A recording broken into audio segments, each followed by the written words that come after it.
Բարև ձեզ սիրելի հայրենակիցներ, աշխարհասփյուռ հայություն, հայոց աշխարհաժողով հաղորդաշարի հերթական ինչ անել հաղորդման հյուրը կրկին մեր հայոց աշխարհաժողով շարժման խորհրդի անդամ Էդգար Մակարյանն է։ Բարև Էդգար ջան։ Բարև ես եկել մեր տաղավար կրկին։ Դե երևի այսօր խոսենք ընդհանրապես աշխարհակառավարման մեթոդից։ Ընտրությունները իրենց ասածով ավարտվեցին։ Մենք մեր գնահատականը տվել ենք, որ ամբողջովին կեղծված է ընտրությունները, ոչ մի կերպ չի կարող այդ նման թվաբանություն լինել, ինչպիսին որ կա։ Ես որպես իմ համար ուրեմն չափանիշ վերցնում եմ, որ կոնկրետ այս 3 գյուղ սահմանամերձ, որտեղ 21 թվականին 100%, ոչ թե 95-90, 100% քվեարկել էին ՔՊ-ի հաշվին, եւ մի մեծ քաղաքներից մեկը մասնավորապես Ստեփանավանը, որ միշտ քվեարկել է իշխող իշխանության օգտին, այդ մեծ քաղաքի եւ այդ 3 սահմանամերձ գյուղերում բոլոր տեղերում միասնական ընդդիմությունը հաղթել է։ Դե եթե դա ընդունենք որպես չափանիշ, ապա պետք է որ նման ձև լիներ ամբողջ հանրապետությունում։ Բայց Երևանում մանավանդ 75000 էնել ամբողջ վարչական ռեսուրսը օգտագործելով քաղաքային ընտրություններում ձայն ստացած ԿՊ-ն, 9% երևանցիների ձայն ստացած ԿՊ-ն հնարավոր չի որ ունենար 250,000 ձայն։ Ես դա իմ կարծիքն է, իմ կարծիքը կփոխվի միայն այն դեպքում, երբ որ իշխանությունը փոխվի կամ մեկ այլ իշխանություն եւ բացահայտեն ու կան ասեն, ապացուցեն, ասեն չէ, աղբեջան դու սխալվել ես։ Մնացած ովքեր կասեն ընդդիմադիր շարժումները հենց իրենք մասնակցողները կասեն, որ եթե օգտագործում են այսպիսի տերմին, դե 40% ընտրել, արդեն իրանք նույնպես նույն հանցագործն են, ինչպես որ կեղծողները, ես դրա համար չեմ տարբերակում, բայց մի այսպիսի օրինաչափություն կա։ Էդգար ջան, մի քիչ շատ երկար ստացվեց իմ բացման խոսքը, ամբողջ աշխարհում է դա կատարվում։ Այդ իրենց ասած դեմոկրատիա եւ ընդհանուր կառավարման այս համակարգը, այս կուսակցականությունը Մոլդովայից բռնած Ամերիկայով մնացած տեղերով վերցածած ոչ մի տեղել ես չեմ հավատում, որ մաքուր ընտրություններ են լինում։ Այ կուզեմ որ դուք խոսեք աշխարհակառավարման այս համակարգի այսօրվա եղած համակարգի փտածության մեռելի հոտակի կյակ ասեն մեր պապերը, հա։ Այդ մասին կուզեմ զրուցել։ Այո, թերևս այո, ճիշտ եք ասում, հիմա բոլորը խոսում են հետ ընտրական արդեն գնահատականներ են տալի, հետայաց դեպքում շատ հեշտ է գնահատել, անշուշտ այն էլ աղաղակող ընտրակեղծիքների, խախտումների եւ վերջնական նկարչության սպառագայում հստակ երևում է եւ այո, միայն իշխանափոխությունից հետո այդ ամեն ինչը փաստացի կերևա, անշուշտ իր բոլոր դրսևորումներով, դատավարությամբ եւ այլն այդ հսկայական ապօրինությունը ընտրակեղծիքները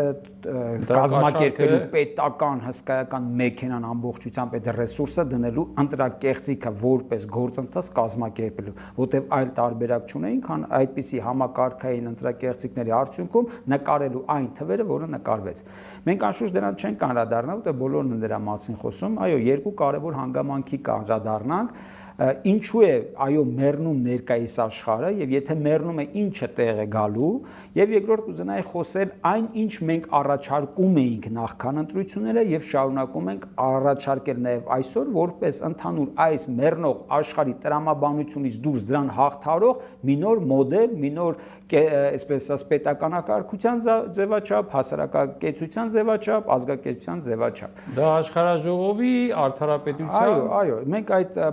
հիմա գանք հերվից, այսպես այդ ընտրություններին մենք ինչ էինք առաջարկում, նախ մենք ասում էինք, որ հնարավոր չէ անընդհատ այս մերժումների տրամաբանությամբ գնալ հերթական անգամ մերժելու մի նոր մերժվածի, այլ մենք ասում ենք եկեք դրեք հանունի գաղափարը, որ այս ժողովուրդն իմանա, որ ոչ թե երկու մերժումների մեջ ընտրություն կատարի, այլ հանուն ինչի ապրի, հանուն ինչի քվեարկի, հանուն ինչի արարի։ Այդ հանունի բացակայությունը կարելի ասել 30 տարի մեր պետականության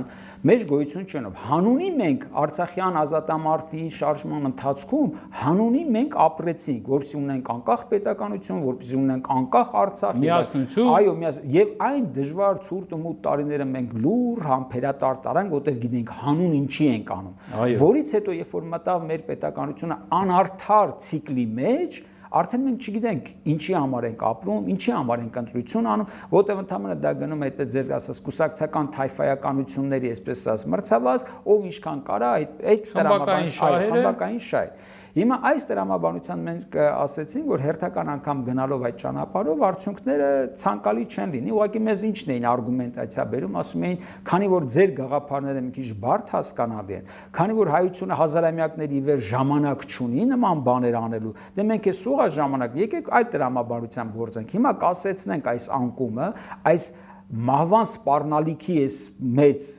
վտանգը, որ մեր առջև է, այդ էգզիստենցիալ վտանգը հեռացնենք, նոր հետո կանցնենք այդ գաղափարական քննարկումների, այդ ժամանակ էլ գուցե ձեր առաջարկը նույնպես դրվի ընդհանուր այսպես խմորումների մեջ, որ հասարակությունը կարողանա հասունանալ։ Այս առումով մենք փոքր-ինչ այո, ասեցինք դուք գիտեք, հիմա քաղաքական այսպես հայտ ներկայացնողները դուք եք գնալու այդ ճանապարհով, բայց միևնույն է, երբ կգա օրը, ժամը եւ շրջանս յուր նորից կհանգենք այն կոտրած տաշտակին, նորից կգանք կասենք, բա լավ, հիմա ինչ անենք այս տրամաբանականով մեր հաղորդման վերնագրի տրամաբանության մեջ։ Մենք անշուշտ այդ ինչ անելու վրա ենք հենց աշխատում եւ միտքը հոգին տկնանքը դնում ենք այն երկնելու համար։ Ինչու երկնելու համար։ Որտեղ մենք պատասխանում ենք 3 հիմնարար հարցերի, այն ինչը կարելի ասել է 30 տարվա մեջ բացակայում է եւ ամեն անգամ մեր դժբախտությունների պատճառը մենք գցում ենք հենց այդ 3 կարևորագույն հիմնախնդիրների բացակայության վրա։ Առաջին ազգային գաղափարախոսություն, որ ասում են դե ազգային գաղափարախոսություն չունենք, դրա համար է պետություն այսօր է։ Ապագայի տեսլական, որտեղ մենք այո, ապագայի տեսլական 5 տարի չենք դնում։ Այո, 5 տարին չենք, մեր տարվա պետական բյուջեի կտրվածքով ենք աշխատում, այս պետությունը եւ ամենաշատը եթե 5 տարի ընդհանրեն ընտրությունից ընտրություն ինչպես անել հերթական ընտրակեղծիքները կամ այդ թայֆայաբազությունը, որպեսզի կարողանան այսպես նորից վերարտադրվել։ Այսինքն առաջինը գաղափարախոսության պակասներ, հաջորդը այդ տեսլականի ապագայի տեսլականի պակասը եւ մյուսը այն ռազմավարական հայեցակարգային ծրագիրը, որը մեզ պետք է տանի հանգեցնելու այդ նոր պետականակարգության ձևին։ Այսինքն այս 3 հիմնարար խնդիրները ամբողջական որպես մեկ փաթեթ ուսումնասիրության, այսպես ստեղծագործական մտքի արդյունք, փիլիսոփայական գաղափարախոսական մտքի արդյունք դրված չի սեղանին։ Կան պատառիկներ, կան կտորներ, ինչ որ մեկն աշխատում է գաղափարախոսության վրա, ինչ որ մեկը ռազմավարական ծրագրերի վրա, ինչ որ մեկը ապագայի տեսլականին, բայց որպես ամբողջական համակարգ, որը պատասխանում է 3 կարևորագույն հարցերի. ով է հայը 21-րդ դարում, 3-րդ հազարամյակում, ինչպիսին է լինելու հայկական պետականությունը 21-րդ դարում, 3-րդ հազարամյակում եւ այս երկուսի արդյունքում ինչպիսի սոցիալ-հասարակական հարաբերություններ են ձևավորվելու այդ պետականակարգության մեջ 21-րդ դարում, 3-րդ հազարամյակում։ Այս հիմնարար խնդիրները, որոնք ելի եմ ասում, պահանջում են հոգեվոր, գաղափարական, փիլիսոփայական տքնանք, ճկնանք ու երկնում։ Հիմա մենք աշխատում ենք սրա վրա եւ այս հարցն ենք առաջ քաշում եւ ասում ենք, եթե դուք այս տրամաբանության մեջ ձևակերպում եք ինչ է հանունի գաղափարը, արդեն փոխվում է ամեն ինչ, որովհետեւ սա ինչու է կարեւոր, որովհետեւ արդեն կարծեմ ձեր այն մյուս կարևորագույն հարցին, եթե այս աշխարհը մեռնում է եւ մենք տեսնում ենք մեռնում եւ ինչու է մեռնում, որովհետեւ բազմիցս ենք ասել, նայեք, ներկայիս պետականակարգությունը, այս հանրապետությունները, իրավասահմանադրական կարգը, վերջի 200-300 տարվա նորից գաղափարական, փիլիսոփայական խմորումների արդյունք են։ Այո, այսինքն նրանք իրենց ժամանակ էփվեցին այնքան, այդքապես եվրոպական մայրցամաքում այսպես ասած դա եփվեց։ Այո, եւ հիմա վերջին 200 տարում ոնց որ ասած, այս տրամաբանության մեջ է պետությունները ապրում, զարգանում են, բայց հիմա եկել է մի պահ, որ այդ տրամաբանությունն արդեն իրեն սպառել։ Մեկ վերցրեք մեկ լոկալ երկրի մասշտաբով, վերցրեք մոլորակի վրա, վերցրեք միջպետական հարաբերությունները, ոչ իրավունքները կան, ոչ ազատության սկզբունքները կան, ոչ ձեր ասած ժողովրդավարությունը կա, ոչինչ չկա, այն ինչի վրա հիմնվում էր այս հանրապետականակարգությունները ամբողջությամբ փլուզվել է, որի վառ ապացույցը Հայաստանի Հանրապետությունն է, ասեմ ավելին, այս օրինակը մենք շատ ենք բերում, փորձադաշտն է, այստեղ փորձում են տանում են ինչն է խորհրդանշական, 200-300 տարվա այս հանրապետությունների կարգը հիմնված էր մեկ ձևակերպման վրա, եթե ամբողջացնենք, հա, դա կոչվում էր հասարակական դաշինք կամ քաղաքացիական պայմանագիր, որ այսպես ճորտատիրական հասարակարգը հաղթահարած ժողովուրդը գալիս է այնպիսի քաղաքացիական գիտակցության, որ գալիս է ինքը քաղաքացիական պայմանագրի կամ հասարակական դաշինքի, որ ստեղծում է նոր պետականակարգության կարգ, որտեղ գլխավորը ոչ թե միապետն է, այլ յուրաքանչյուր քաղաքացի եւ նրանցով ձևավորված հասարակական քաղաքացիական հասարակարգը եւ պետականակարգությունը, որտեղ այո, որտեղ է ժողովրդավարական սկզբունքում ընտրվում է ներկայացուցչական պարլամենտը իր նախագահին կամ վարչապետին եւ այլն եւ այլն։ Այսինքն այս տրամաբանությունն է։ Հիմա խնդիրն այն է, որ այդ քաղաքացիական պայմանագրի այդ ձևաչափը իրեն սպառել է աշխարհում եւ Հայաստանի Հանրապետությունում այդպիսի կուսակցությունը իր վրա կրելով այդ ամեն ինչը ցույց է տալ իր վառօրինակը, այդ նեղվածության աստիճանը։ Եվ հիմա այսինքն ցույց է տալ այդ փլուզվող աշխարհը հենց Հայաստանի Հանրապետությունում։ Բայց մենք առաջարկում ենք ուրեմն լուծում։ Որն է լուծումը։ Մենք ասում ենք այդ 3 հարցերը՝ ինչպիսին է հայը, ինչպիսին է հայոց հասարակարգը, ինչպիսին է հայկական պետականությունը։ Մենք հիմա այստեղ ամենակարևոր մյուս ձևաչափերից 200-300 տարվա այս պետականակարգությունները հիմնականում ծնունդ լինելով, այսպես ասած, վերածննդի, հետագայում այսպես ասած աթեիստ լուսավորչականության, հետո այսպես ասած մատերիալիստական փիլիսոփայության, այսինքն ինքն իր ամբողջ տրամաբանության մեջ զարգացավ աստվածամերժության վրա։ Այդ աստվածամերժությունը այս հիմնական քարն է, որ դրված է ժամանակակից պետականակարգություններում։ Գուցե դա իր ժամանակի պահանջներ, գուցե կա դրա օբյեկտիվ եւ սուբյեկտիվ պատճառներ, չանդրադառնանք չշեղվելու համար։ Բայց երբ այս հասարակարգը արդեն եկե հասել է հոգեպես մեռավ, այո, մեռնում է, հիմա աշխարհում երկարևոր հարցադրում կա։ Բա հոգևորը ուր մնաց։ Այսինքն խնդիրը նորից հոգևոր ակունքը որելնելու պահանջ կա։ Եվ սա ուղղակի այսպես հարցադրում չեմ բարձրացնում, այստեղ խնդիրը հիմնարար է, կամ մարդը եւ մարդկային հասարակությունը ընդունում է, որ կա Աստված եւ ինքը արարչության արդյունք է, հետեւաբար իր կյանքի գոյության իմաստը, նպատակը պայմանավորված այդ արարչությամբ եւ արարչական նախախնամությամբ եւ արարչական նախասահմանվածությամբ, որից հետո փոխվում է մեր հասարակական կյանք ամբողջությամբ, որտեղ մեր կյանքի իմաստն է փոխվում։ Իսկ մենք ասում ենք փոխեք յուրաքանչյուր անհատի, հետեւաբար նաև հասարակության կյանքի իմաստի բովանդակությունը կփոխվի ամբողջ հասարակական կյանքը։ Կամ էլ խմի քյաֆարա շարունակ, աշխարհը խալի է ոտի տա։ Այսինքն, երբ որ մեզ այդ անասնաֆերմայի տրամաբանության մեջ բուծում են, մենք ավելի արժանի չենք, քան վերջում մթերվելու։ Իսկ մենք ասում ենք մարդը հոգևոր էակ է, երբ որ ասում ենք ով է հայ 3-րդ հազարամյակում, ասում ենք մարդը ոչ միայն բանական էակ է, ոչ միայն կենսաբանական էակ է, այլ այդ ամենով հանդերձ եւ այդ ամենից վեր նախ եւ առաջ հոգևոր էակ է։ Եվ այստեղ բերում ենք այդ հոգևոր էակի գեր հարցադրումն ու եւ կարեւորությունը եւ ասում ենք հետեւաբար հասարակական հարաբերությունները, արդյունքում նաեւ պետականակարգությունը պետք է ծառայեն սրան։ Հիմա ինչ ենք մենք առաջարկում այս իմաստով։ Նայեք, այս իմաստով առաջ են քաշում մի հիմնարար խնդիր, որ այսօր Հայաստանի Հանրապետություն բախման մեջ է, բայց չեն կարողանում հասկանալ պրիմիտիվ լուծումը։ Երբ որ մենք ասում ենք հոգևոր իմաստները պետք է գերակայեն կյանքի իմաստի ձևակերպման առումով, բոլորը մտածում են, թե ասում են, որ եկեղեցին պետք է քաղաքականությամբ զբաղվում։ Մենք ասում ենք ոչ թե եկեղեցին պետք է բարձր կարգավիճակից իր հոգևոր իշնի քաղաքականությամբ զբաղվի, այլ նա պետք է պատվեր իջեցնի, այսինքն ինքը համարելով, որ հայոց ազգի թե ինչպիսին է ազգը, ով է հայը, մեր ասած բոլոր։ Եվ հիմա նա պետք է նայեք, լինելով այս 1700 գուցե 2000-ամյա ամբողջ մեր պետականակարգության եւ նաեւ ազգի պահպանման կարևոր միակ մնացած ինստիտուցիոնալ կառույցը, նա մտահոգ լինելով ազգի եւ պետականության ճակատագրով ասում է ձեր կապիտալիստական հասարակարգի վրա հիմնված այս 30-35-ամյա այս պետականությունը իր ամբողջ ընթացքում չարդարացրեց, տարին տարվա վրա գնաց ավելի ցածր, հիմա էլ սրընթաց գահավիժում է, էգզիստենցիալ վտանգներով շրջապատված, Աստված գիտի, 1 տարի հետո կամ անգամ 1 շաբաթ հետո ինչ օրին կարող է լինել, որտեղ մենք տեսանք Արցախը ինչպիսի սրընթաց արագությամբ մեր աչքի առաջ մեր ձեռքից գնաց, չկարացանք անգամ նույն տրամաբանության մեջ նայելով թուրք-ադրբեջանական տանդեմի ախորժակները, ագրեսիվությունը, այսպես նպատակայնությունը, բաց անթակույց հայտարարությունները, գործողությունները, տեսնում ենք, որ սա ծրագիր է, պլան է դրած իր ժամանակացույցով եւ փուլ առ փուլ իրագործվում։ Այսինքն այս պարագայում շատ կարեւոր է, որ եկեղեցին որպես հոգևոր ազգային կառույց ուղղակի պատվեր է իջեցնում, որ ձեր պետականակարգության այս մոդելը, որը կառուցում եք, ձախողել եք, դուք քաղաքական գործիչներ, քաղաքական դեմքեր եւ քաղաքական կուսակցություններ։ Ինձ հարկավոր է կամ մեզ հայությանը հարկավոր է ազգային պետության նոր մոդել, որի հիմքում անշուշտ կարևոր է հոգևոր բովանդակությունն ու բաղադրիչը։ Սա ամենակարևորն է եւ հիմա ինչու է սա կարևոր։ Նայեք, երբ որ խնդիր է դրվում ապագայի պետության տեսլականի համար, հանգարց պարզվում որ քաղաքական դաշտը մորե մերկ է, լրիվ տկլոր են այսպես ասած։ Իրենք որևէ մեկ այս 30 տարվա մեջ ոչ մի իրեն նեղություն չի պատճառել այս ուղղությամբ աշխատանք տանելու։ Եվ հիմա հետեւաբար այո, բայց հիմա նայեք որտեղ է այստեղ ամենավատը, որ երբ որ ասես սեղանին դրեք այդպիսի մի ծրագիր, հանգարց կպարզվի, այո, ցավալի բան եմ ասում, բայց միակ որ կարող է սեղանին այսպիսի ծրագիր դնի կմնա ԿՊ-ն։ Պատկերացնում եք ինչ եմ ասում։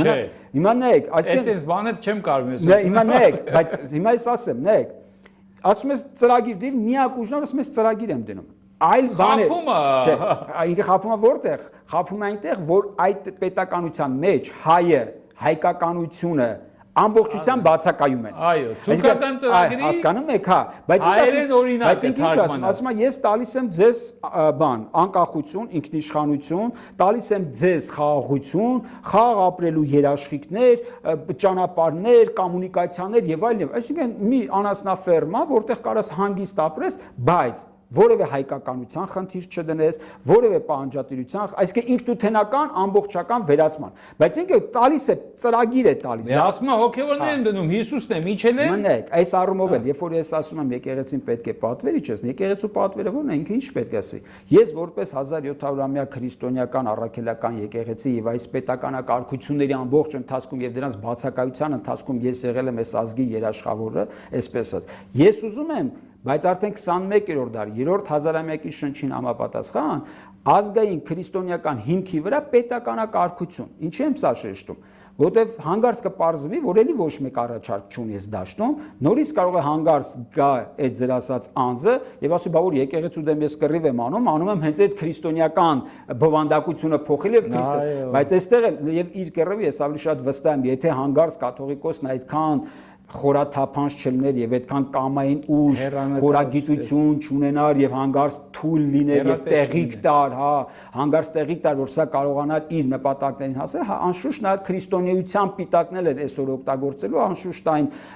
նույնպես իր սովորության համաձայն եւ իր բնավորության իր տեսակետին դա էլ պղծելով, ինչպես որ պղծում է, եւ քրիստոնեական Հայաստան հռչակել էլի նաեւ թե ինքը քրիստոնեական Հայաստան է կառուցում, անշուշտ խոսելով որ այդ քրիստոնեության մեջ ոչ հայկականություն կար, ոչ Քրիստոս կար, ոչ սրբություն կար, այո, ոչ էլ սրբություն կար։ Այս ամբողջան նորից պղծելու էր։ Հիմա ի՞նչն է խնդիրը, այսինքն եկեղեցու կողմից հստակ պետք է իջես, ոչ թե կրկնում եմ քաղաքականության մեջ խառնի, որ ինչ-որ իշխանության այս թվում, այլ պատվեր է իջեցնում։ Ասի մենք ինչ ենք տեսնում, ինչ ենք ուզում։ Ով է եւ այստեղ ազգի համար, ոչ թե եկեղեցու համար։ Եվ այստեղ շատ կարեւոր է, որ արդեն խնդիրը երբ որ ձևակերպվի, քաղաքական ուժերը պետք է գան կամ ընդհանրապես հանրային դաշտում պետք է որոնել։ Իսկ ով է նման առաջարկ անում։ Եթե նման առաջարկ չկա, պետք է որոնեն անողներին, որ հետո այդ անողների ծրագրի շուրջ սկսեն համախմբություն, որտեղ երբ որ գալիս է ծրագիրը, այստեղ դադարում է այդ իշխանական գզվրտոցը ով է, որ կուսակցությունը ով, այլ կա կոնկրետ ծրագիր եւ այսինքն հանունի գաղափար եւ այդ հանունը իրագործելու գերխնդիրն ունենք։ Սա է ամենակարևորը կարծում եմ, որ Հայաստանում այսօր բացակայում է, բայց փառք Աստծո այդ եւ գաղափարախոսության առումով եւ ապագայի տեսլականի առումով եւ որպես ռազմավարական հայեցակարգային ծրագիր մենք դա երկնում ենք իր ամբողջության մեջ։ Եվ աշխատում ենք։ Պարոն Մակարյան, ախր գիտեք ցավ ինչումն է։ Հիմա այս ինչ որ դուք խոսացիք, ասենք մի 70-80%-ի համար դա չիներեն էր։ Երկներ եւ այլն, ծրագիր, ազգային գաղափարախոսություն եւ այլն։ Այդ մարդկանց համար դա չինարեն էր։ Այսինքն 30 տարուց ավել մեր ամբողջ համակարգը աշխատել է նրա վրա, բոլորի մասին է խոսքը գնում, որ մարդկանց մակարդակը սովետական մարդու մակարդակից, որը բավականին բարձր պարզվում է, մենք հակառակն էինք մտածում ինքներս լինելով սովետական կարգերում դաստիարակություն եւ կրթություն ստացած մարդիկ, մտածում են որ գիտես ինչ կա, դուրսը գիտես ինչ կա, գիտելիքներ են տալիս Եվրոպա, Ամերիկա եւ այլն եւ այլն եւ այլն։ Մեկ էլ տեսանք որ չէ, գնալով ազգը դեգրադացվում է, որ հիմա մարդկանց մեծ մասը ովքեր կլսեն, չնայած այսպես ծրագրերը չեն էլ լսում նման մարդիկ, իրենց համար դա չինարեն է։ Այսինքն այն ծրագիրը, որ պետք է ներկայացվի, պետք է նաև հաշվի առնել այդ հանգամանքը, որ շատ-շատերը ձեր ասած բանն են, անասնաֆերմայի այդ վիճակն է իրենց դուր գալիս, որ իմ փորս կուշտ լինի, տղես բանակ չգնա, մնա այդտեղ համբալություն անի, կարևոր չի, պետք չի դպրոց գնա, վաղը մյուս օր կասեն, դպրոց ինչ ես անում այդ տղա։ Հա, հենա ծիրան կաճացնես կուղարկենք Եվրոպա, ոնց որ այսօր են ասում։ Եվ այդ ամեն ինչին գումարած այդ ազգի կրթամակարդակի այդ մեծ անկումի հետ գալիս է դպրոցների այդ սահմանային շրջաններում դպրոցների վերացումը բարից բուն իմաստով, սահմանային գյուղերի դատարկումը, ուրբանացումը, ինչպես ինչ արվեց Արցախում, տեսեք, ասենք հասարակ լեզվով խոսանք, որ հասկանանք, մարդկանց հավաքեցին, Արցախը մի քիչ մեծ էր, փոքրացեցին, բերեցին, հադրութը վերցեցին, քարվաճառը տվեցին եւ այլն, այդ ձեր ասած ծրագիրը ԿՊ-ական, այսինքն քեմանական պայմանագրի ծրագրով բերեցին, բոլորին հավաքեցին միտեղ, որ հետո հեշտ լինի այդ միտեղը փոխանակ ծրված գնան սարերում, դաշտերում ման հայերին կոտորեն, այդ միտեղում հավաքեցին ասես մի փոքրիկ կտորի վրա եւ դրա համար 3 օրում կարող եւ համոզվեցին, որ այս ծրված Հայաստանից հաստատ օգնություն չգնա իրանց եղբայրներին եւ վերացրեցին։ Հիմա միգուցե փափուկ ուժով դա արվի։ Միգուցե որն է, ես համոզված եմ սկզբից կփորձեն այդ ուժով։ Ինչքանով է հավանական։ Բաց են վիզաները, չէ՞, Եվրոպան այսօր խեղդվում է այդ մուսուլմանական ներհոսքից եւ իրենց չեմ կարծում, որ դուր չի գա այս ուրեմն մակարդակի խելոք գլուխը կախ, որս գուշ տնի, հանգիստ մնամ, ես խեղճեմ, ինձ չխփեն, ես չխփեմ եւ այլն, այն ախր մի հատ հետաքրքիր բան կա, որ ասում են խաղաղություն, դպրոցներում, բակում, բանակում, պետք է կոպիտ բառ ասեմ, չմո են ասում,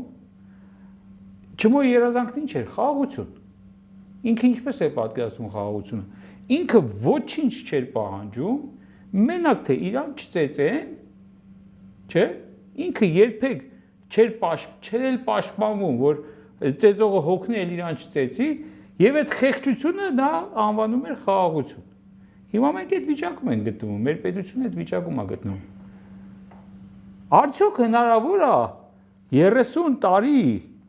այս կրթական մակարդակը, այս զարգացվածության մակարդակը, այսպես իջեցնելով այս մակարդակի ցածր գետնի մակարդակի, արդյոք հնարավոր է այս ծրագրերը, որ մենք մտածում ենք, որի վրա մենք աշխատում ենք, որը փորձում ենք առաջարկել, այնպես մատուցել մարդկանց, որպեսզի հասկանան, որ դա իրենց օգուտ է բերելու։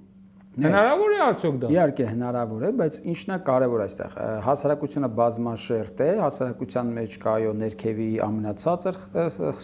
շերտ է, մինչև ամենաբարձր հոգևոր շերտ է։ Այստեղ ուղղակի այդ շերտերի մեջ տարաբաժանվածության իրար մեջ խառնվելու, վերևները ներքև իջնելու, ներքևները վերև բարձրանալու այս խառնաշփոթը։ Այո, այստեղ ամբողջ հասարակության մեջ ներքևի ամենաձերացած շերտը, ցածր ինտելեկտուալ զարգացած ունեցող շերտը բարձրացել է վերև եւ դոմինանտ է դարձել։ Հիմա մենք պետք է առաջի հերթին սկսել ոչ թե այդ մեծ շերտի, այսպես խառնաշփոթության մեջ այդ շերտը, այլ մեզ պետք է ամենակարևորը այն պանսիոնար զանգված, այսինքն կամային որակ ունեցող այն փոքրամասնությունը, այո, որը իհարկե այսօր չունենք, բայց այդ էլիտար կոչվածը, որպեսզի ինքը կարողանա լծվի դրան, երբ որ նա լծվի դրան եւ սկսի ինքը աշխատել դրա կայացման հետևից, այդ ձեր ասած զանգվածը մեքենայորեն գալու է, երբ որ տեսնի այդ փոփոխությունները գնաց։ Դրա համար մենք ինչ ենք ասում, պետք է սոցիալական հիմքը ստեղծել, երբ որ դու սոցիալական հիմքը կստեղծես, այդ ամբողջ ձեր ասած ցածր ինտելեկտուալ զանգված արդարության վրա, սկզբունքի։ Սոցիալական հիմքը ինչի վրա է։ Հիմա գալիս եմ դրան։ Հիմա արդարության վրա։ Հիմա գալիս եմ ամենակարևորը, նորից ինչ էինք առաջարկում մեջ, որ ընտրությունների հետ կապված ինչը որ չարվեց։ Մենք ինչ էինք ասում։ Ասում ենք, երբ որ գալիս է այդ օլիգարխիկ դեմք ունեցող մարդիկ, նայեք ինչ ցույց տվեց, նայեք այս մեռնող աշխարհի տրամաբանության մեջ, որ անգամ այսօր փողը դեր չունի։ Պատկերացեք, չէ, Հայաստանի Հանրապետության ամենահարուստ մարդիկ մտան խաղադաշտ, ինչ որ միտեղ, այսպես հա, ոչ բացահայտվող, բայց կոալիցիոն տրամաբանության մեջ, բանի կողմից է, իշխանությունների կողմից է նրանք ընդունվեցին որպես մի ամբողջություն, հա, պիտակում էին այդպես, հա, վիրավորական ձևով եռագլուխ, պատերազմի կուսակցություն եւ այլն, Այսինքն կար հստակ 3 օլիգարխի կամ Հայաստանի գոնե այսպես ֆինանսապես կայացած ամենահզոր այսպես դեմքերը մտան քաղաքականության մեջ, բայց ցույց տվեց, որ փողն էլ հարց չի լուծում։ Նախ, որովհետև այո, ժամանակներն են այդպիսին են, որ փողը սկսել է հարց չլուծել, որտեղ ինֆորմացիան շատ ավելի զորեղ է, քան փողը, դու ամենաշատը կարող ես փողով ինֆորմացիա փորձել ստեղծել, բայց եթե գաղափարական հիմք չկա, կարա դա էլ փոշիանա։ Եվ երկրորդ, ամենակարևորը, որ պետական մեքենայի եւ պետական ռեսուրսների, եթե պետական ռեսուրսներն օգտվում են արևմտյան գրանտներից 150 միլիոն $, կամ թուրք-ադրբեջանական տանդեմի այս կամ այն գաղտնի կամ անհայտ փողերի այսած ֆինանսավորմամբ, քո ունեցածը այդտեղ շատ փոքր տոկոս եւ դերակատարություն են։ Մենք ինչ էինք առաջարկում։ Այդ ֆինանսական կապիտալ ունեցողները պետք է ստեղծեն իմ ասած սոցիալական հիմքը, որպեսզի, այսինքն հիմա իրանց խնդիրը որն էր եւ որն է այսօր նաեւ մենք առաջարկում ենք, որ մեռնող աշխարհը ինքը հիմնված էր որպես կապիտալիստական համակարգ վաշխառության տոկոսի վրա։ Ամբողջ կապիտալիստական աշխարհը այս մի քանի հարյուրամյակների մեջ այսպես իր թռիչքային զարգացումն ապրել է հիմքում ընդունելով ունենալով այդ լոկոմոտիվը բանկային վաշխառության տոկոսը։ Հիմա մենք ասում ենք, այդ վաշխառական տոկոսի համակարգը ֆինանսական այնքան հզոր է, որ դրա դեմ պայքարել հնարավոր չէ, եթե դու ինքդ հանգարց չստեղծես մի նոր հասարակարգային բովանդակությամբ ապրող հասարակություն եւ պետականական հիմնական խնդիրը այստեղ է։ Եվ մենք ասում ենք, որ գալիք աշխարհի մեջ դոմինանտ է լինելու ոչ թե կապիտալիստական այս հասարակարգը, որտեղ համար առաջին խնդիրը կայանում է սեփական շահը եւ սեփականության իրավունքը, եւ այդ սեփականության իրավունքի հաշվով այդ շահը շատացնել, որը ծնում է ագահություն, ագահությունը ծնում է նոր ագահություն եւ այդպես անընդհատ, եւ որը դարավ մեր անարդարություն ծնող հիմնարար պատճառը Հայաստանի Հանրապետության։ Մենք ասում ենք պետք է նոր հասարակարգային մոդել, որտեղ պետք է լինի արդեն հիմնադրամային կառավարման եւ հիմնադրամային տնտեսվարման մոդելը, ոչ թե որտեղ աշխատելու է իմ անձնական շահը եւ անընդհատ այդ շահի հաշվին իմ ագահությունը, այլ պետք է աշխատի համընդհանուր սեփականությունը, այսինքն ազգային հոտը թողենք, որտեղ ուրիշ հոտ է սոցիալիզմի ժամանակ հանրային սեփականությունը բոլորինն էր, բայց ոչ մեկին անձնավորված չէր։ Նման հասարակարգի մեջ, որը կոչվում է ցիվիլին, բոլորինն է անձնավորված ձևով է անձնավորված, որտեղ այստեղ որ գալիս ասում ենք բոլորի այսպես շահ, բոլորի օգուտն ավելին է, քան անձնական, այսինքն բոլոր ազգային սեփականությունը ավելի վերարժեք է, քան մասնավոր սեփականությունը։ Ասեմ ավելին, ժամանակակից աշխարհի տերերն սփակում են կապիտալիստական հասարակայքի այդ հիմնարար բովանդակությունը սեփականության իրավունքի այդ հիմնարար դրույթը հանում են, ստեղծելով կապիտալիզմի մի նոր ձև, որտեղ դու ընդամենը կորպորատիվ մեծ հարստություն ունեցող այդ վերազգային կառույցները կտիպրապետեն համաշխարհային հարստության 90 եւ ավելի տոկոսին, դու նրանցից կարաս ընդամենը վարձակալական հիմունքներով վերցնես, օգտվես քեզ զրկելով սեփականությունից, զրկում են քեզ որևէ ինքնուրույնության այսպես կարողությունից հեշտ կառավարելու դարձնելով քեզ։ Այսինքն նորից վերադառնանք մեր ասելիքին։ Խնդիրը շատ հստակ է։ Մեզ պետք է ապագային միտված, ապագայի տեսլական ունեցող պետականակարգության նոր ձև, ազգային արժեքների, ազգային բովանդակության վրա։ Ազգային բովանդակությունը պետք է ունենա խիստ հոգևոր հիմք, առանց հոգևոր հիմքի չկա, որտեղ եթե ասում ենք փակվում է, մեռնում է հին աշխարհը, որտեղ մեռնում է աստվածամերժության իրենց հիմնական բովանդակությունը, մարդկությունը 3-րդ հազարամյակում որոնելու այդ հոգևոր բովանդակությունը, իսկ հոգևոր բովանդակությունը ամենաառաջնային ունի հայոց ազգը, բազմ հազարամյակային իր գոյության մեջ անբարած։ Եվ ո՞րն է դա։ Մենք ասում ենք հայոց պետականությունը հիմնվելու է հայոց քաղաքակրթական էության եւ մշակութային ինքնության վրա, որն է հայոց քաղաքակրթական էության բովանդակությունը։ Մենք ասում ենք, դա կայանում է հետևյալ բանաձևի մեջ, որ հայը կոչված եւ կանչված է ընդունելու եւ վկայելու Աստծուն, այսինքն արարչություն, արարչական կամքը, որից բխում է, որ պետք է ճանաչես եւ կայացնես Աստծո կամքը, որից էլ բխում է, որ պետք է ամենից առաջ որոնել Աստծո արդարություն, Աստծո արքայությունն ու նրա արդարությունը։ Այսինքն հիմնարար խնդիր է դառնում Աստծո արքայության եւ նրա արդարության համարարումը։ Այսինքն երբ որ սա դնում ես, որ իմ պետականության հիմքում այս ազգային քաղաքակրթական բովանդակությունն է, արդեն ամեն ինչ փոխվում է։ Այսինքն այս հիմնակարը դրեցինք, հաջորդ հերթին բալա որն է դա եւ ինչպես է դա սոցիալ հասարակական կյանքում դրսևորվում։ Իսկ մենք ասում ենք դա հայոց ինքնության արդեն բուն է, այսպես բովանդակություն է։ Իսկ ո՞րն է դա, որտեղ է դրսևորում Աստծո արքայությունը ու նրա արդարության այդ բանաձևը սոցիալ հասարակական կյանքում։ Մենք ասում ենք, որ դա ամենից առաջ ընտանեկան հարաբերություններ են։ Եվ ընտանեկան հարաբերությունը ցուցանում ենք Սուրբ Երրորդության հենց մեջ, որ Սուրբ Երրորդությունը ինքը այդ ոգեղեն առաջնային ինքնագո ընտանիքն է, որովհետև այդ արարչության մեջ կիսված է հավասարաչափ եւ փառքը, եւ սերը, եւ անձնային որակն է, եւ այլ, եւ այդ կիսվածությունը անընդհատ ամբողջ տիեզերքի արարչության ամենավերջի մեր պես մահկանացու մարդկանց մեջ կիսվելով, անընդհատ բաժանվելով գնում է մինչև մարդը, ինչու, որպեսզի մարդն էլ ինքն իր հերթին կիսի ու բաժանի այդ սերը, այդ փառքը, այդ ոգեղենությունը, այդ բանականությունը իր եղբայրակիցների մեջ։ Դա էլ են քանդում, պարոն Մակարյան։ Այո, բայց մեր որտեղ մեր հայ ընտանիքի մոդելը, այո, եթե դառնա հայ պետության կառավարման մոդելը եւ ընտանիքի մոդելը իրար նմանվեն, այսինքն այն ինչ որ մեզ պահել է այդ կռությունը մեր հայ ընտանիքի։ Հիմա դա էլ է քանդում գլխավոր դեմքով, բայց ինչի է, նայեք ինչն է այստեղ կարևորը, որ հիմա մեր մոտ մենք ինչ ենք ասում, նայեք, խի նորից ասում ենք քաղաքական այս կուրսերը, ընտրությունները լուծում չէին բերելու, որտեղ մենք կառուցեցինք այդ ամեն ինչը մերժելու վրա, մերժելը բերեց, հանգեցրեց ատելությունը բերեց խոր թշնամանքի, որը մտավ յուրաքանչյուրի տուն, այսինքն յուրաքանչյուրի տան մեջ արդեն գնում է այդ ատելության որդը սկսել է սաղին ուտել, ասում ենք լուծումը այդտեղ չէ, ինչու, որտեղ այդ ատելության մեջ դու ընդհանրապես ունես մեկ բան, վրեժխնդրություն։ Պատկերացնում ես, իսկ մենք ասում ենք ինչու այդտեղ լուծում չկա, որտեղ երբ որ դու ուզում ես վրեժ խնդիր ունես ինչ որ X խմբակից,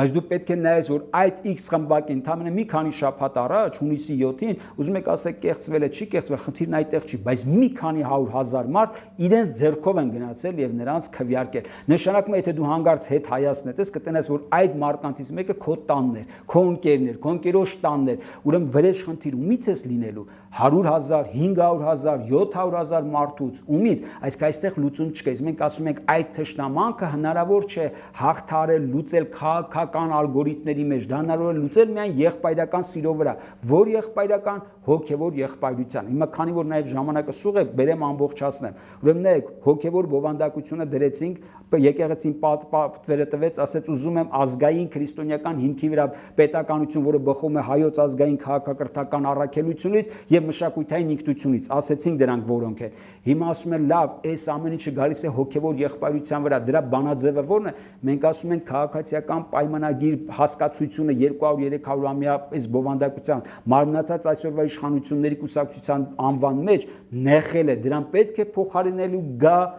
հոգևոր սրբազան դաշինքները, այսինքն գերխնդիր է հոգևոր սրբազան դաշինքների բովանդակությամբ նոր հասարակարգ հիմնելը։ Իսկ եթե ես այսօր հարցս ուղղում եմ քաղաքական այն ուժերին, ովքեր լինելով Հայաստանի Հանրապետության ամենահարուստ մարդկանցից 3-ը, խնդիր դնելով իշխանափոխության չհաջողվեց այս պայդրությամբ, նրանք պետք է գնան ստեղծելու իմ ասած հոգևոր սրբազան դաշինքների այդ հասարակական պլատֆորմի նյութական հիմքը, այսինքն իրենք պետք է հասկանան, որ մեռնող կապիտալիստական աշխարհի մեջ նորին հասնելու համար պետք է գնալ ինքնազոհության, իրենց համար ինքնազոհությունը, իրենց ունեցած կապիտալն է, իրենց ունեցած կապիտալն է, գաղափարականը չէ, բարոյականը չէ, արժեբանականը չէ, հոգևորը չէ, որտեղ այդ առումով իրանք սեղանին դնելու բան չունեն։ Իրանք կարան սեղանին որպես զոհություն դնեն այն կապիտալը, որը ես 30 տարվա մեջ կուտակվել է, այն կապիտալը, որի համար ժողովուրդը իրենց այսպես մեղադրում է, որի համար իշխանություններն, այսինքն այն ինչը ստեղծել է այսօրվա իրավիճակը, այդ կապիտալը միայն ինչի է պետք դնել, որտեղ եթե ասվի բանկային վաշխառողական կապիտալ եղավ կապիտալիզմի լոկոմոտիվը,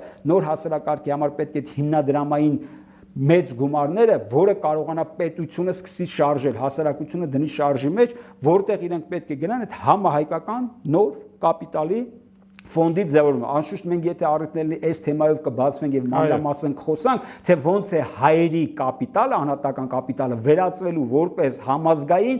մեծ համահայկական կապիտալի, որ արդեն դնելով տնտեսության մեջ ինքը ստեղծել են պլատֆորմը, որ ձեր ասած ամբողջ աշխարհից, այո, բայց առաջնահերթ հենց հայաստանյան այն ուժերը, ովքեր ուզում են իշխանափոխություն, իրենք պետք է գնան այդ զոհության, ցույց տալով, որ մենք պատրաստակամ ենք, հակառակ դեպքում նայեք Արցախում էլ ամբողջ հարստությունը կորվավ։ Հայաստանի Հանրապետությունը այս մարտամեկը եթե իրանցից չխլի, մի քանի վաղ հետո թուրքական կապիտալը գա իրանց կառնի կամ ընդհանրապես, այսինքն վաղճանաբանական առումով դա անխուսափելի է։ Բաթումի օրը կամ էլ կգնեն, այո, Բաթումի ամբողջ, այսինքն կարող ենք մենք հաջորդ անգամ խոսենք, հենց խոսենք ինչպես անել, որ հայկական հայերի կապիտալը վերածի հայկական կապիտալի։ Եվ այս տրամաբանության մեջ ցույց տալ են ճանապարհը, որ եթե գնան այս ուղղությամբ, ապա ձեր ասած այդ մի քանի 100,000-անոց այդ թեկուզ 3 միլիոն հայությանը կարելի է բերել համերաշխության։ Սա հենց այդ իմ ասած հոգևոր սրբազան դաշինքների կամ հոգևոր եղբայրության նյութական հիմքը։ Իրանց դերակատարությունը այսօր կայանում է դրանում, որտեղ այդ կապիտալը մենք չենք կարա դնենք, մենք այդ կապիտալին չենք տիրապետում, մենք տիրապետում ենք հոգևոր, գաղափարական, արժեբանական կապիտալին եւ այդտեղ մրցակիցներ չունենք եւ այդտեղ կարող ենք ոտք գցել համաշխարհային գիգանտների հետ, բայց նյութական առումով կապիտալն իրենց ձեռքում է, իրանք էլ իրենց բաժին ներդրումը պետք է անեն եւ այստեղ է որ եւ ոգեղեն միտքը եւ նյութականը ինչպես հрьяաների մոտ է դա ստացվում, որտեղ իրենց ունեցած բոլոր կապիտալները ներդրել են հանունի գաղափարին։ Հիմա հանունի գաղափարը տալիս ենք, հիմա ով ինչ է ներդնում, თუ արդեն ինքը ստանձնել։ Ինչքան ներդրում են, տասնյակ այդքան աշխատում են դրա հաշվին։ Իհարկե, այսինքն մենք հեռանկարները մեզ համար տեսանելի են եւ պարզ են, առավել եւս եթե մենք գնանք այս ճանապարհով, կհաղթարեն ներկայիս թշնամական խոր ճգնաժամը, որում մենք հայտնվել ենք եւ եղբայրը եղբոր դեմ է դուրս եկել, դա հաղթարել է միայն հոգեվոր եղբայրության սիրո հիմքի վրա։ Այլ հիմք չկա։ Սրա պատվիրատուն եւ սրա այսպես ասած առաջնամարտիկը եւ սրա այսպես ասած գարանտը լինելու է հայոց առաքելական եկեղեցին, իդեմ նաեւ մեր հայրապետ Վեհափառի, որովհետեւ Վեհափառ հայրապետը այս վերջին մի տարվա մեջ ցուցաբերեց այնպիսի տոկունություն, որ ամբողջությամբ վաստակել է դրա բարոյական իրավունքը եւ դրա բոլոր իրավունքները հենց այդ դիրքերից են հանդես գալու։ Գիտեք ինչի, որովհետեւ եթե հանգարց էլի այս ճանապարհով չգնան, մեկ է եւ մարդամեկը եւ նրան հովանալող թուք ադրբեջանական տանդեմը այդ խնդիրը դրել է եւ այդ խնդրի լուծմանը պետք է իրենց ցանկալի ձևով գնան։ Այնպես որ այստեղ խուսանավելու բան չկա, եթե այսպես պատերազմում ինչպես պատերազմում, հա, այսպես ասած։ Ես ինչքան հասկացա, մենք առաջնահերթ կարիք ունենք ազգային ապաշխարության, երկրորդ հերթին մենք պետք է շարունակենք սատարել մեր եկեղեցուն, որպեսզի կարողանանք այդ հոգևոր արժեքները, այդ մեր եկեղեցին ինչպիսին որ նա կա, պահել, թույլ չտալ, որ ձեր ասած թուրք-ադրբեջանական տանդեմը դավաճանների ձեռքով այդ միակ մնացած ազգային ինստիտուտից մեզ նույնպես զրկի, եւ ես անպայման կուզեմ հաջորդ անգամ մենք խոսենք ընտրական ցենզի, այսինքն ոչ թե ցենզի, այլ տեսեք, ինչու ասենք ալկոհոլ թույլատրվում է խմել 21 տարեկանից, բայց 18 տարեկանին թույլատրվում է ընտրություն կատարել։ Ես օրինակ կողմնակից եմ, որ 21 տարեկանից մինչև 75 տարեկանը լինի, նախ կձերբազատվենք այդ բանակի բոլոր ժամանակներում օգտագործելու այդ երեխեքին, ուրեմն հենց ի սկզբանե հանցագործ սարքելու այդ տգեղ երևույթից եւ նույնը վերաբերում է թոշակառու գոնե 75 տարեկանից հետո այն տատիկ պապիկները, որոնց ընդամենը մնացել է վայելելու, որ գոնե այսպես ասած իրենց ժողովրդական բառ օգտագործեմ մուրը չհանեն ապագա սերունդներից եւ որպես վատություն գնան եւ իրենց մի երկու կոպեկի տեսանք ինչեր է կատարվում եւ այլի համար իրենք արդեն կոպիտ ասած մի ոտքը գերեզմանում թքած ունի այսօր իրան ինչ որ մի հարցով կընթառաջեն ինքը գնա սատանային էլ կընտրի նույն դեր հոգեվոր կուզեմ որ հաջորդ հանդիպման ժամանակ մենք խոսենք որ այդ ընտրազանգվածի սահմանափակումներ էլ պետք է լինի եւ հետագայում մեր աշխարհաժողովի սկզբունքից ելնելով ամեն հավասարություն բառը միած սա ասեմ ու ավարտենք որտեվ ժամանակը սպառվել է վաղուց հավասարություն բառը որ ասում եմ ամեն բոլորը պետք է հավասար լինեն սխալ անկալվում դա ամենաֆաշիստական ամենանացիոնալիստական ամենադիկտատորիայի բնորոշ բանը չի կարա հավասարություն լինի ես այդ օրինակը բերեցի բոյով եւ կոլոտ մարդկանց միջև եթե ուզում ես բոլորը նույն բոյի լինեն չես կարա կոլոտին երկարացնես ստիպված ես բոյովին կտրել կեսից գլխով կտրես գցես թողես այն մասը որ բոլորը հավասար լինեն նույնը այդ ընդհանուր հավասարության մասին է դա ֆաշիստական ամենավառ ամենացայտուն դրսևորումն է չի կարա այդպեսի բան հոգևոր իմաստով մենք դա ձևակերպում ենք հետեւյալ ձև որ այո համային տեզերքում հավասար ոչինչ չկա կամ միայն հավասարության բանաձև իսկ հավասարության բանաձևը սահմանվում է միայն հայր Աստծո կամ Սուրբ Երրորդության սիրո հայտարարի վրա այսինքն այդ հայտարարն է որ համահավասար է դարձնում բոլորին, որտեղ Աստծո սիրեցյալ զավակներն են բոլորը։ Այսինքն երբ որ կա հոգևոր եղբայրության բանաձև, այսինքն մենք հոգևոր եղբայրության բանաձևը բխեցնում ենք այստեղ։ Դա քաղաքական ընտրության մասին։ Հա, բայց տեսեք, հիմա այստեղ այդ հոգևոր գաղափարական փիլիսոփայական ամբողջությունը, որ մենք բերում հանգում ենք ընտանիքի գաղափարին, իսկ ասում ենք ընտանիքի մեջ էլ է նույնպես հավասարության որ սկզբունքը գործում, ոչ թե որտեղ ընտանիքի մեջ է մեկը ինտելեկտուալ բարձր, մեկը տարիքով փոքր է, մեկը թույլ է, մեկը ուժեղ է, բայց ընտանիքի մեջ հավասարությունը կայանում է, որտեղ սերն է ապրեցնում եւ սերն է գործում այնտեղ եւ փոխադարձ օգնությունը, որտեղ ավակներն աշխատում են փոքրերին մեծացնելու համար, որպեսզի փոքրերը անզոր, անկարող վիճակից հասունանան, մեծանան եւ ընտանիքի մեջ այդ սիրո մթնոլորտը, որ բաշխում է ըստ այդ սիրո։ Իսկ մենք էլ ասում ենք հայոց պետականությունը դա հայոց տունն է, հետեւաբար հայոց տան սեփականությունը բոլորի որպես ընտանիքի անդամների համահավասար սեփականությունն է։ Այս հիմքի վրա ենք այդ բանը սահմանում, որը հենց այդ արդարության ամենակարևոր բաղադրիչն է սոցիալական արդարության, բայց այդ սոցիալական արդարությունը նորից կրկնում եմ, բխեցնում ենք հոգևոր ոգեղան ամենաբարձր մակարդակներից սուպերօրտությունից մինչև մեր սովորական կենցաղային վիճակ։ Եվ այստեղ է, որ մենք ասում ենք այդ եղբայրության հիմքի վրա հայոց տունը, հայոց հոգևոր եղբայրությունը, սեփականության համահավասարությամբ, դրանից ստացվող արդյունքների, հետևաբար բոլորը շահագրգռված են, որպեսզի այդ արդյունքը բազմապատվի, հազարապատվի, որտեղ դրանցից իրենց անձնավորված եկամուտը նույնպես շատանում է բազմապատվի։ Այսինքն սա մի նոր մոտեցում է, իսկ նման տնտեսական ձևաչափը բերելու է նոր քաղաքականություն, նոր քաղաքականությունն էլ բերելու է նոր կառավարման մեխանիզմ, որը մենք ձեզ հետ միասին անվանում ենք աշխարհաժողով։ Այո, կգա ժամանակը եւ նաեւ կբացենք ինչպես ենք պատկերացնում, բայց ամենակարևորը այնինչ առաջարկում ենք մենք ընտրությունների հետ կապված, ասում ենք եկեղեցին բերում է պատվերը, եկեղեցու կողմից նշանակվում է մարդ, ով հոգևոր տեսուչն է, հոգևոր տեսուչը ներկայացնում է այն արդեն կառավարիչներին, այն պրոֆեսիոնալներին, ովքեր գալու են որպես արդեն քաղաքական ուժեր կառավարեն երկիրը, մի խնդիր լուծելու համար։ Ինչպես անեն մեռնող երրորդ հանրապետությունից, որին սպանեց ներկայիս իշխանությունը եւ այն դավադիր ուժերը, ովքեր նրան բերեցին, որը հիմա գնում է 4-րդ հանրապետության ստեղծում որպես թուրք-ադրբեջանական ինչ որ մի անկլավ կամ արևմտյան Ադրբեջան, որպեսզի երրորդ հանրապետությունից կարողանանք խուսանավելով այս 4-րդ